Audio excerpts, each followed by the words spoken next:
everybody. Welcome, Das, Jack. It's November, the flowers are blooming, love is in the air, and in actual fact, I'm going to rename November Lovember. Is that right, Joe? Well, it's something about the time of the year we can get rid of the woolly clothes. Having said that, nice flashback to winter today. We are freezing on the House of Wellness, but I love it when the sun comes out. You generally feel more joy and happiness almost immediately. I agree, Das, and today we're celebrating love. So we'll take a look at relationships and dating with a love expert who will help us navigate our love lives. Can't get through a show without declaring our love of animals as well, Joe and Jack, and we meet the dogs and the birds that are having a positive impact on those who really need it. And we meet the GP turned author who's helping everyone love retirement. And we'll take a look at marriage. How long have you been married for? I've been married for 14 years. Seems like a long time. Yeah, 20 years this year for Beck and I, and my beautiful wife, the best thing that's ever happened to me, without question, Joe and Jack. Well, love that for you. I've been married 24 years and... yeah, I would say Des is okay. I love him. And I tell you what, the thing for us, the secret is laughter. Yeah. If he can still laugh, even when he's driving me crazy, he still makes me laugh. Well, we're going to meet a New South Wales couple, Laurie and Betty Cooper, who may have found the secret to everlasting love. They're in their 90s. They've been married for 67 years. 67? Wow. Unbelievable. And they're still the apple of each other's eyes. Well, I was between girlfriends, per se.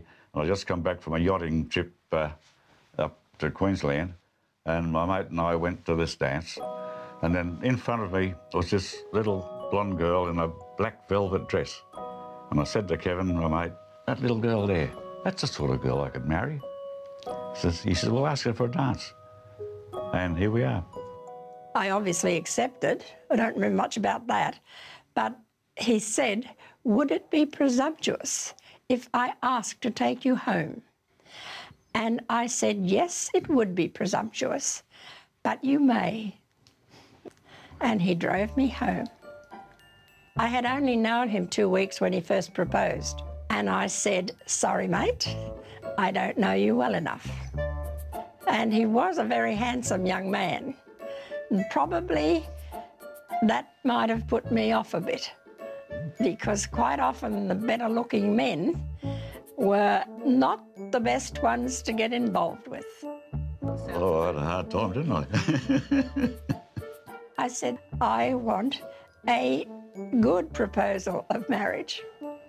So he took me out to a very fancy little restaurant at the Quay, and that's when I accepted him. That was at the Swiss Inn, the Swiss Chalet. Swiss Chalet it was, yeah. Yes. We were married on the 21st of April, 1956, and we have been married for 67 years. When we got married, I was 26. I'd been a bachelor up to that time. And I was 23.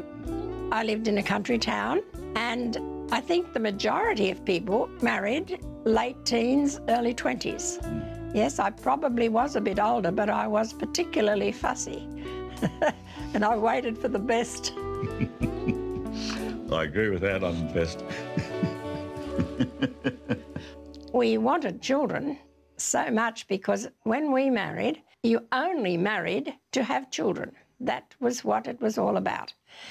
And it was 5 years and 4 months before I had Glenn, and it was 5 years and 4 months before I had our daughter.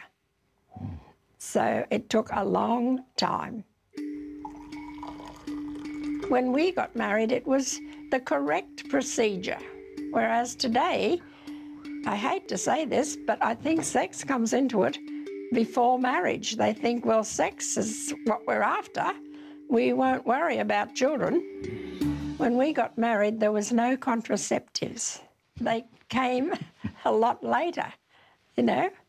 So it was just a different world. Yeah. And the values today are so different. Yes. The two main things in a partnership are tolerance and a sense of humour. And if you haven't got them, just don't bother getting married, because it won't work. Shared interest, doing things together is very important. Go shopping together. You go on holidays together. You sing the same songs together. You know, it's togetherness, and that is a big part. I think Laurie's the best thing since sliced bread. So, you know... It's compatibility. It's, yes, you've got to be... You've got to be... Oh, you've got to be tolerant, love. You've got to be compatible. We've just always got on because I'm the boss. But he thinks he's the boss, and that's the way to go. We're both the boss. What happens every time Laurie walks past you? He pats me on the backside. And I always say, get out of that. And if I say, stop it, he said, wrong words. Yeah. You've got to say the right words. Now try it again. And I say, you're no fun when I get rebuked. and then he says, you're no fun. And I said, I know that.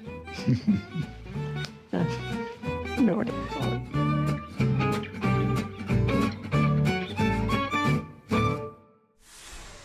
So, Betty's 3 tips to everlasting love: tolerance, absolutely, a sense of humour, yes, and gratefulness. Isn't that sweet? I absolutely love it. Some people are just made for each other and they're just keeping that romance alive. Yes. I love it. It's beautiful. On couples staying together, I'm curious as to how much social media plays a role these days. 1 in 5 Aussies, Joe and Jack, have reported breaking up via text to avoid having a hard conversation. I find that remarkable, and it goes off the chart when you talk about Gen Zs. Exactly, Das. So Gen Z, a staggering 87% of them, instead of using the phone, doing it the way we would have had to do it, they'd rather use technology and text. Well, more than half Gen Zs, though, say that they are anxious receiving or making any phone call, even when they know that it's a necessary one. So maybe we're missing something in that interpersonal communication for them. I think that's the reason why we love our pets so much, because they can't talk back to us at all. Or break up with us. Well, there's nothing like finding the 4-legged love of your life, and no match made in heaven is sweeter than when it's giving an animal in need a second chance. Oh, look at this. Look at you. Oh, thanks for the kisses. Yeah. Susanna, I can tell by the noise there are a lot of dogs here, but how many dogs are currently looking for a home? Yeah, we've got about 50 dogs that are available for adoption at the moment. We've got a personality, a type for everyone, so it doesn't matter what your lifestyle is, it doesn't matter who you're living with, whether you're on your own or got a family, young family, older family, we've got a dog that will suit you. So 50 dogs currently available for adoption. Is that a usual amount? It's a little bit more, sadly, than what we're used to seeing. With the cost of living crisis happening at the moment, we are seeing more people, sadly, having to give up their pets. So the numbers are a little bit high. So that's why we participate in things like adoption drives with reduced adoption fees to try and get these beautiful babies home. While caring for so many pups of all shapes and sizes is a mammoth task, it's all worth it when a prospective owner like Malcolm McDonald walks through the front gate. About 6 months ago, my wife passed away, and I was left with a lovely dog, Jessie, a Staffy, but unfortunately she was 12 years old and she also passed away about 3 months ago. So I found myself on my own, and I just felt a bit lonely, to be honest. So I made the move, gave the Lost Dogs Home a call and asked them if they had any suitable dogs, told them what I was looking for, and they said, come along today. So here I am. We like to think of ourselves as matchmakers. You come in and we have a little bit of a chat about your living circumstances, what you like in a pet, the time you can commit to that pet. We also have a chat to you about some tips on how to settle a new animal into your life, because what we know, what research has told us, is that it takes anywhere between 3 weeks to 3 months for a pet to settle. So we'll give you some tips about how to do that as well. And then we'll bring out a little doggy and you can see if you get along. Come on, Kenny. Let's go. So how can you tell if it's a good match? It's the rapport. It's a little bit of chemistry, I suppose, as well. We can tell by the dog's body language whether it's comfortable, and generally it's a feeling of love in the air. Hello. This is Kenny. Beautiful Kenny. Dogs are great companions. They kind of, sometimes they actually know what you're thinking and saying. You know, they bring energy back to your life. I'll be doing more exercise. I think, again, I'll be getting out more. It'll be transformational for me in terms of getting back in the groove, if you like. And dogs are so affectionate. They have unconditional love for you, and that's what I need at the moment, to be honest. What do you reckon, Kenny? What do you think? Think we're a good match? Yeah, I think so. So how much does it cost to adopt a dog? It can be anywhere from $80 if we've got a drive on, up to about $530 for an adult, which is quite reasonable considering what's out there on the market. And a lot of our dogs are quite young. For a puppy, it can be about $800 to $1,000, but again, they're fully desexed, they're microchipped, and vaccinated. Yeah. I've already said yes, Kenny. So how do the staff feel when a dog that has been in your care for a long time finds its home? It's the best feeling in the world. Like, nothing beats it.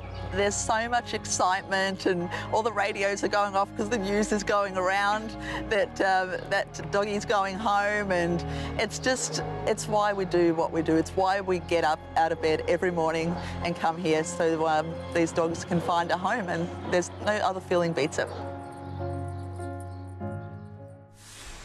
Well, as you saw there, the Lost Dogs Home is a Melbourne institution and one of my favourite places to visit. I just wanted to take them all home.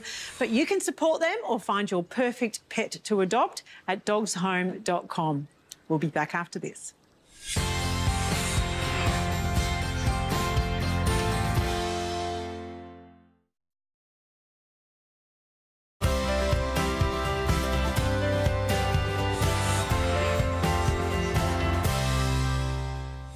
Well, it seems these days many people are facing mental health challenges, and I don't know if it's because there's less of a stigma in talking about it, but I feel like we're surrounded by people really struggling. For many reasons, it could be trauma or just that life is really hard, generally, right? But even though you try to be positive and optimistic, it does really take work, don't you think? Absolutely, Jo. But I think this expectation that we're going to live these perfect, happy lives 24/7, 365 days a year is so unrealistic. Like, there's always going to be tough times. Yeah, no doubt, Jack, and unfortunately tragedies do happen and often leave people reeling in their wake. In 2016, at the Dreamworld theme park in Queensland, 4 people tragically lost their lives in that incident. Michael Clancy is a worker who witnessed the horror accident and understandably had a really tough time coming back from it. But he found the answer in a unique friend who has now been used to help others recover from trauma. It was an overwhelming feeling of saturation, so that I couldn't soak up one more negative, one more horrific memory, one more piece of abuse. I just had to get out of there. I was literally on the floor, and there was one day I remember vividly where I literally could not get off the floor. It's an amazing feeling, and it is rock bottom. I just couldn't be bothered even standing up. I remember seeing him just really depressed, like not getting out of bed in the morning, and I'd go off to school, he'd still be in bed. I get back, he's still in bed. He just seemed really unmotivated all the time, and the whole family sort of knew he was struggling. Michael Clancy was the ever-smiling guest services supervisor at Dreamworld. But after witnessing the tragedy that took 4 people's lives in 2016, he lost his smile and his way. At that point in time, I knew I could go left to substance abuse or alcoholism. That was so easy to do. But I chose to turn right, and at the time I believed that was hard, and let me tell you, it hasn't been all roses and chocolates. I didn't just tiptoe through the tulips and all of a sudden everything came beautiful. There were times I woke up and thought, why didn't I go left? Going right was Michael's turning point. Wanting no contact with people apart from his family, he found something he could do at home that would change his life. He was just so odd and peculiar looking. He was like something out of a Dr. Seuss book. He's a freak of a bird, and I knew straight away him and I were one of a kind. Did you just give me a kiss? I saw a change in Dad. Like, he'd have to get up for Archie, like, because Archie didn't like me, didn't like my brother, didn't like my mum, and really liked Dad. He had to get up every morning and make sure that Archie would stay quiet. What he did slowly, I didn't know he was actually chipping away, because he was almost, it's almost an intimacy, like it's a very close proximity the bird is with you. You feel the bird, they feel you, and slowly I got more and more confident. So I would go out to meetings, I would go out to areas with him, I'd go shopping with him. Well, originally it was 9 birds. We went to Mum and we're like, you know what, we want to have some baby birds. And she's like, okay, how many? And we said 9, and she's like, okay, you can't go over 9. And now we've got about maybe 18 aviaries, so that's not 9, but close enough. Long story short, 740 birds later, we now have a centre where we have Parrots for Purpose, and we've provided homes to so many birds. We actually got so big in our lounge room that it started to resemble Pet Barn behind us, and we were literally a metre away from the television staring up in the air. And my wife said, I love you, darling, however, something's got to change. And that's when we decided to rent the premises in Ashmore and start in-group therapy. So it's not just giving a bird away, it's conducting workshops and people coming in with carers, support workers during the week to interact with the birds. Yeah, therapy animals have no expectation beside being loved, fed and treated well. And if the owner or the recipient, we call the new friend, of the bird can do that, there is no turning back.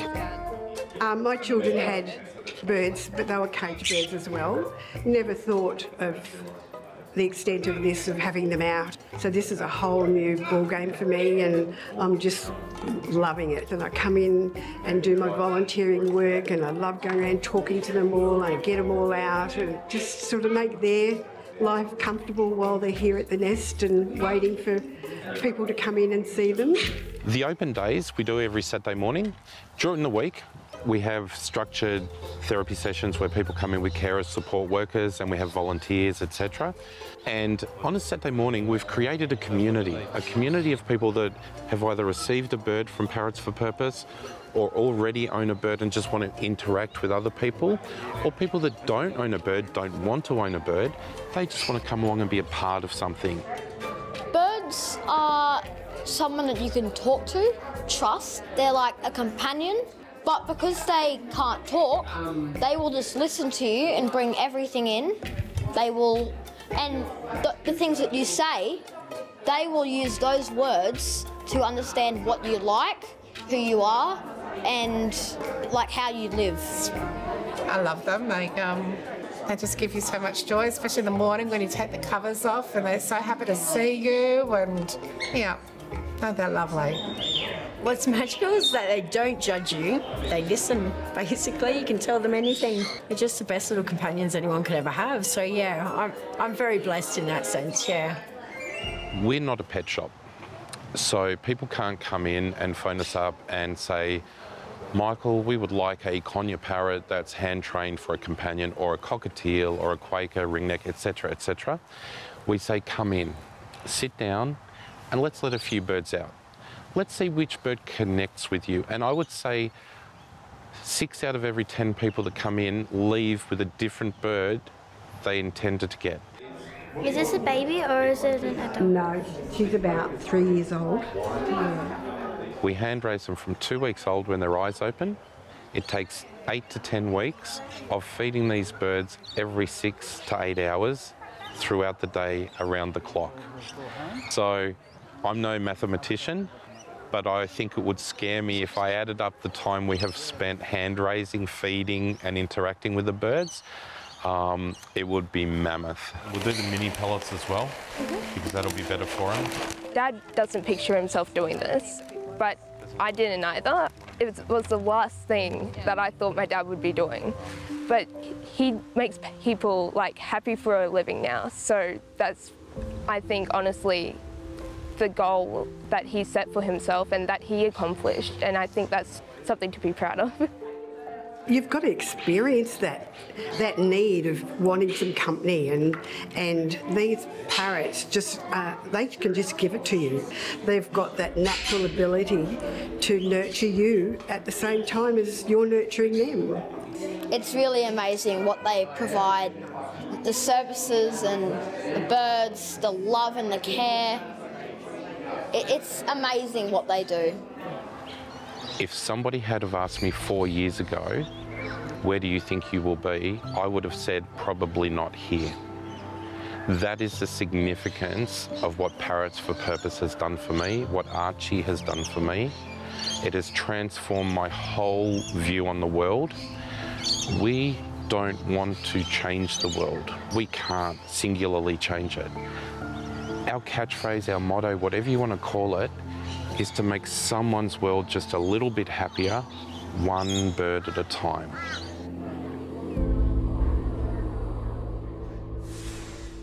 Michael and his family have single-handedly created a haven for hope for anyone that needs a little bit of TLC in their lives. To find out more, go to parrotsforpurpose.com. We're back after this.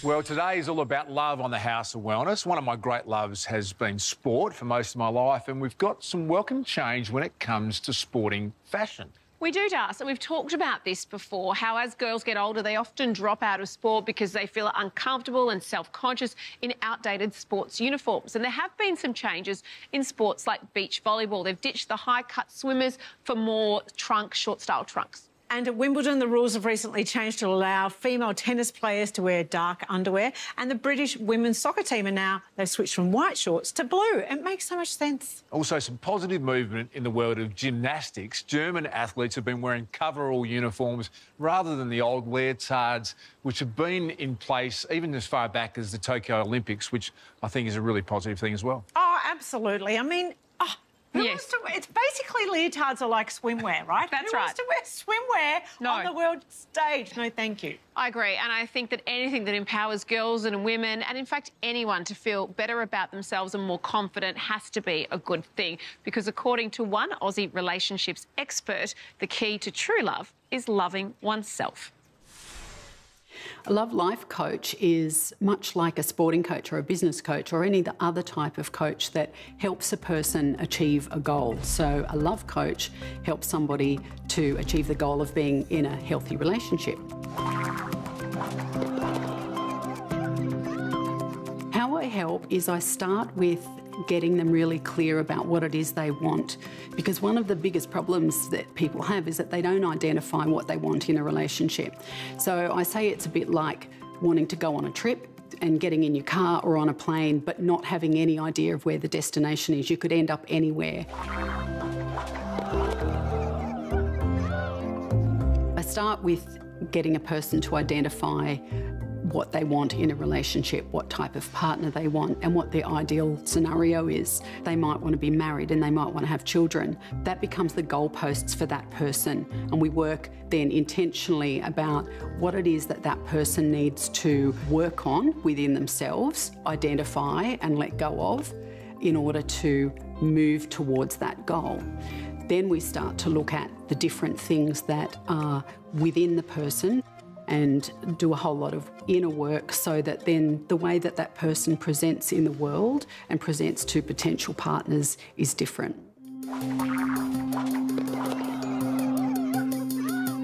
Often the thing that holds people back is feeling battle-weary from the quest to find a relationship, especially with dating apps and that sort of thing. People just get so tired and disenchanted and disillusioned.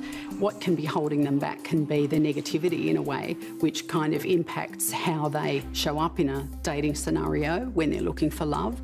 It can also make them feel a bit panicked about finding somebody, and that can lead them to making bad choices and bad decisions.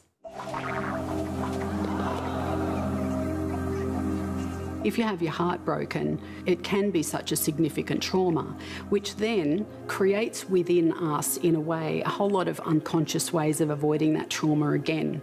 And I think a lot of people, out of the fear of getting hurt, are deciding unconsciously or consciously sometimes just to be alone, because the risk of having their heart broken again, of getting hurt, just feels too big.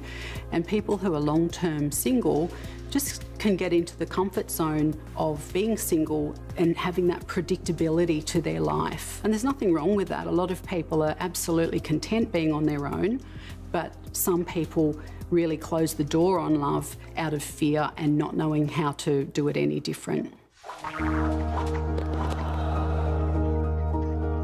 How did you even get in a relationship with somebody in the first place who was a liar?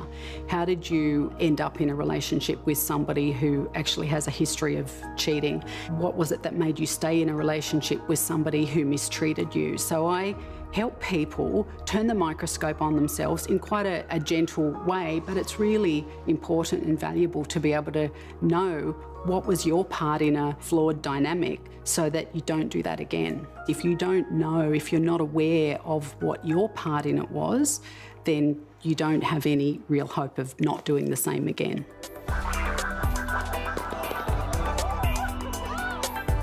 Success looks like being able to be in a relationship and bring your best self to the relationship. And by that I mean your authentic self, to be truly who you are and to be in the relationship without fear of being found out, without fear of the other person knowing your foibles, your weaker points. I mean, we all have them.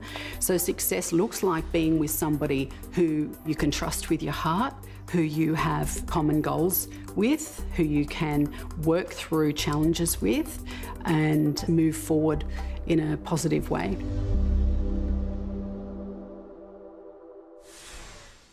Angela talks about doing the work when it comes to love and relationships. And I think that's really true. You've got to work on yourself and love yourself before you can put all that effort into a partnership. Absolutely. I put my hand on heart. If I listened more to my husband, maybe there wouldn't be as many arguments. So much of it is around, but you said this. No, I didn't. I thought you told me this. No, I didn't. It's true. So many fights. Daz will be very happy to hear that, Jo, I'm sure. And vice versa, trust me. Correct. Beck and I walk every day to start the day, and then most afternoons have a walk the dog as well. So I think by the time you finish the walk, you found some sort of agreement, Jo. That's probably been, I reckon, the secret to us still going pretty well at this stage. Yeah. Michael and I just don't see each other because we're both working. We get along really well. That works as well. It does. Up next, when is the best time to retire? And what happens if you and your partner want different things? Well, GP turned author Joanna Nell has the answer and she will share it after this.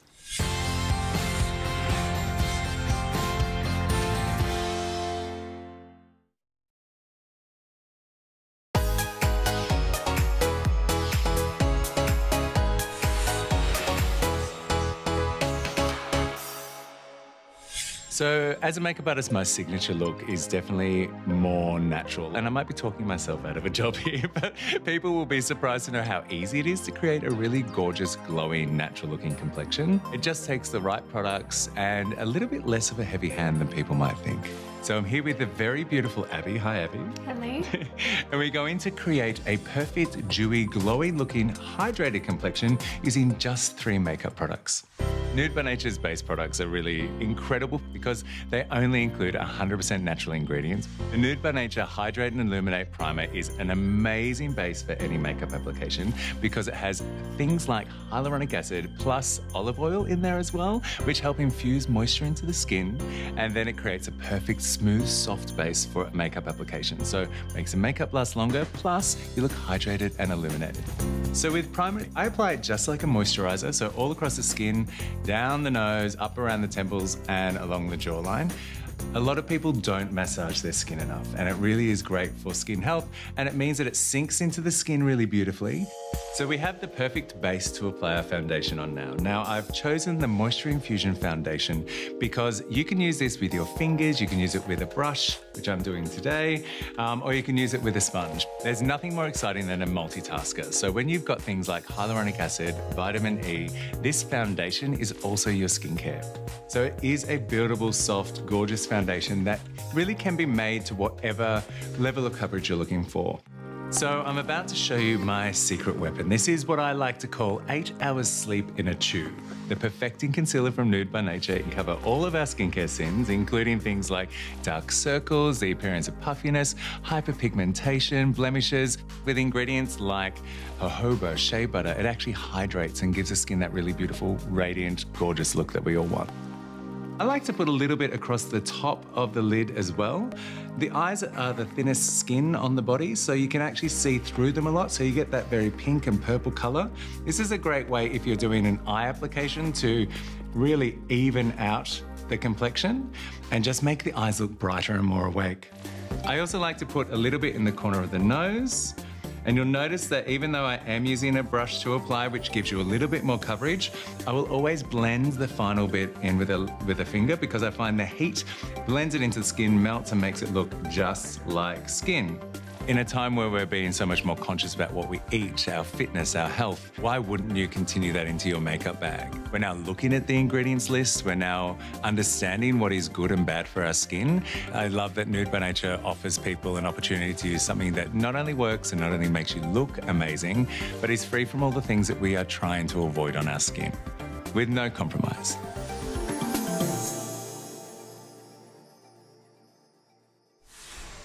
Thanks to makeup artist and model Clint Dowdell there with some fantastic skin tips. And as always, Jack, it's about ageing gracefully because, let's face it, we're all heading in the same direction. It is inevitable, yes. Joe. Unfortunately, yes, we cannot stop time, but it's knowing when to retire as well and stop work. Not that easy, I reckon, Jack, when you've been doing something for 30 or 40 years just to let go. And I sometimes feel like retiring is a bit like retiring from life.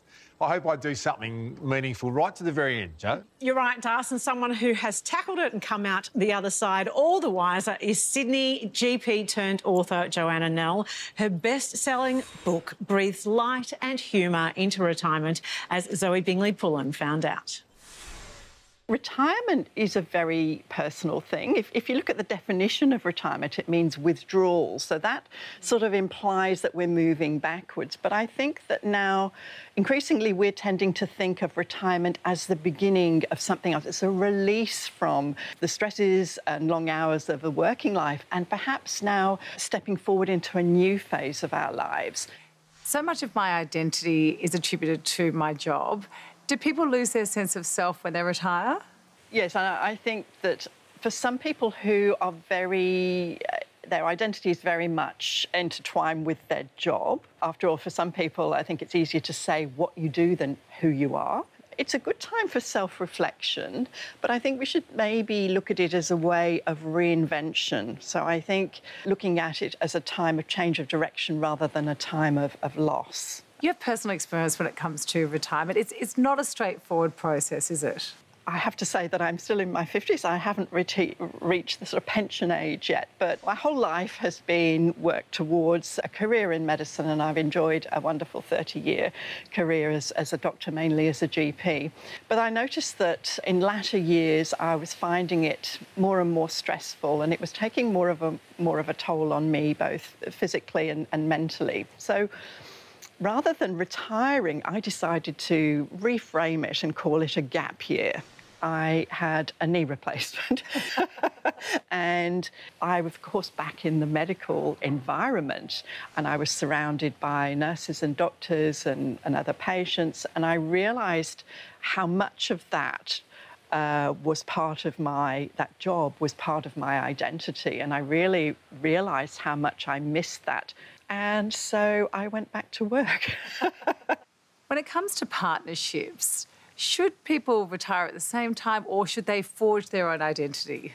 It has been shown to be a time of stress, actually, for relationships. There was a study done in the US at Cornell University that showed the lowest marriage satisfaction was at the time of retirement, when two people retired together.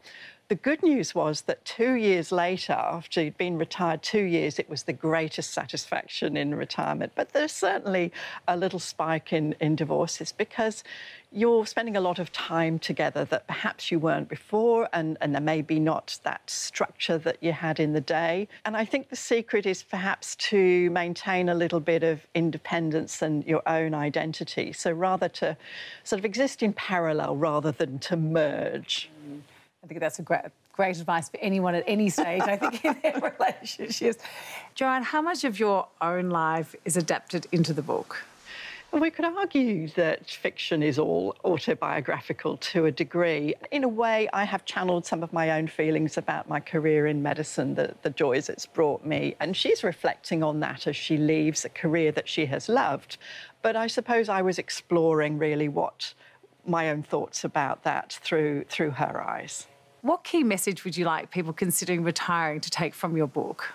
Most novels start with a question, and in the case of my novel, the question was, what happens if you've been so focused on getting to retirement and on the day after you retire, you sit down with your partner and you suddenly realise you have very different ideas. Perhaps one wants to go off and travel and have adventures and one wants to stay at home and enjoy being at home.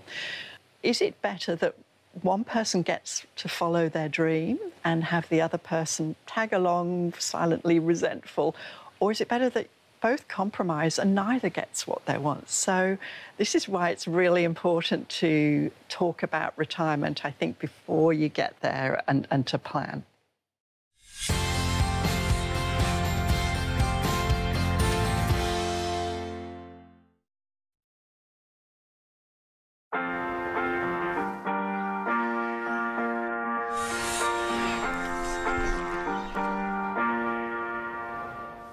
One of the cruel ironies of nature is that after a long winter, just as the weather starts to improve and we can head outside, many of us are faced with hay fever. This is due to an increase in pollen levels.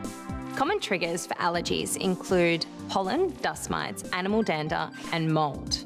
Our noses act as the first line of defence for the body as they filter these particles out. But if the allergens find a way in, they can cause an itchy or runny nose, watery eyes, and sneezing. Thankfully, a trip to the pharmacy can provide natural relief from hay fever, as well as other conditions causing nasal congestion, like common colds and the flu. Nasal saline sprays are a suitable option for mild to moderate nasal congestion. They help wash away excess mucus from the nose and keep the nasal passages moist, helping the nose function at its best. A nasal saline wash is a good option for more severe nasal congestion. It can help flush out allergens that can trigger allergies and a stuffy nose. Using a nasal saline spray or wash before you use a medicated spray can improve the effectiveness of the medicated spray. We all take the joy of breathing through our nose for granted, and a stuffy nose can be a big disruption to things like sleep and even the sound of our own voice. A little bit of extra self-care to the nose can mean we can get on with enjoying the warm spring days ahead.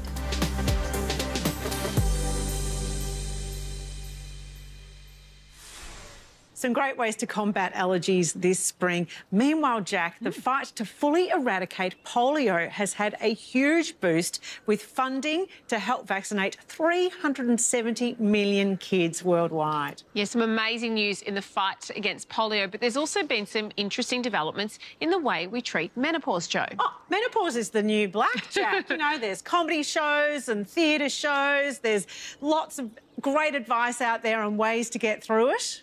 I couldn't agree more. And also, you can look at what we're eating too when it comes to fighting menopause. So let's check in with Zoe and Hines in the House of Wellness kitchen.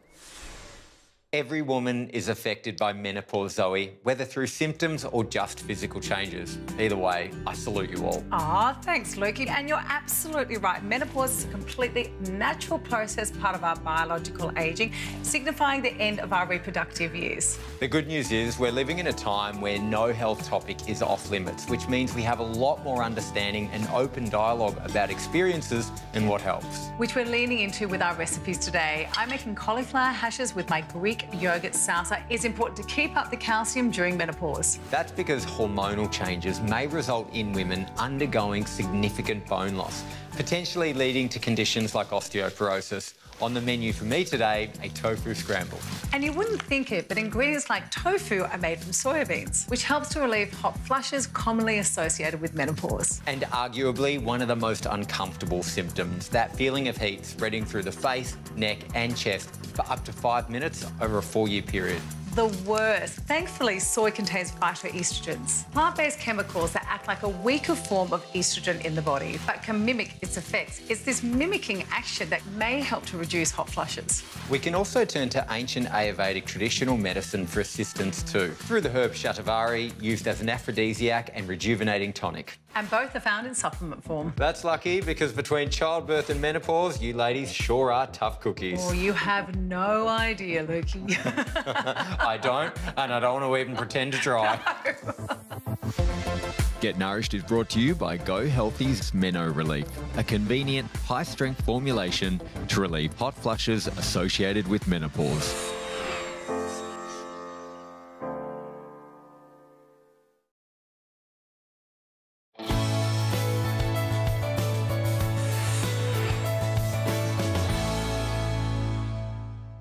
Never ceases to stop inspiring me, Joe and Jack, the links people go to save our planet. In Amsterdam, local residents have designed their own floating, fully communal neighbourhood. Unbelievable. It is incredible. It's called Schoonship, and it took about 10 years to complete. The houses are built on floating arcs that are all linked and, of course, are fully sustainable. How cool is that? Yeah. Meanwhile, the warm weather is allegedly on the way here, and that means many of us break out the thongs, but the Aussie icon is also an ocean menace. Not in Kenya, though, Jack, because a fully fledged business called Ocean Soul has young local kids collecting thongs off beaches and turning them into quite amazing pieces of art. And the art isn't just beautiful, it educates people about the environment, gives locals jobs, and also keeps thong trash away from the baby sea turtles that hatch there. I just love that. A great positive story to finish on. That is all we've got time for today on the House of Wellness. Check out Gerald Quigley and Luke Hines on House of Wellness Radio every Sunday. Big thanks, as always, to our great friends at Chemist Warehouse. We'll see you next time.